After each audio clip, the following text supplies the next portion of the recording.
I can assure you, I am not an alcoholic. I am not a drug addict. Have I drank? Have I done drugs? Yes, I have. But it's self-inflicted, and I hope, Councillor Mammoliti, I hope that nobody, but nobody, goes through what I have gone through in the last few months. Mr. Mayor, do you understand that there are some people on this council floor that really want to give you an opportunity with addictions, possible addictions, points to particular behavior? Mr. Mayor, do you recognize there are a few of us that really do want to help you? Councillor, it was not the reason I drank or did drugs was not because of stress. It was out of sheer stupidity. Okay. That's all it was. So I'm not going to blame something. I'm not going to use an excuse or a cop-out. I take full responsibility for my mistakes. I don't know what else I can say. Okay. So with us now is our Ashley Banfield and CNN senior legal analyst, Jeffrey Toobin. So Jeffrey, I'm going to begin with you. If this were happening in the United States, would a city council have any problem removing a mayor like this?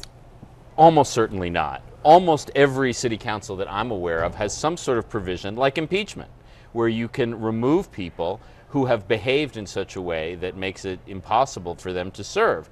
The Toronto City Council, for some bizarre reason, does not have any such provision, so he can only be removed if he is criminally convicted, and he hasn't even been charged yet. So as far as I can tell, he can just stay there indefinitely as long as he's not charged. And we spoke to the mayor's brother, who was also on the city council. The mayor's brother, his name is Doug Ford. Doug Ford said his brother's not going anywhere, and he really turned around. He was speaking on the floor of the city council and said the same thing to us. He really turned around and went after the other city council members. Let's listen to what he said. I think everyone should stand up. Anyone that's tried marijuana, that's tried illicit drugs, should stand up and admit it. Unfortunately, they're deciding not to do that down here. So he says he's calling on all the city council members in Toronto to admit any past transgressions.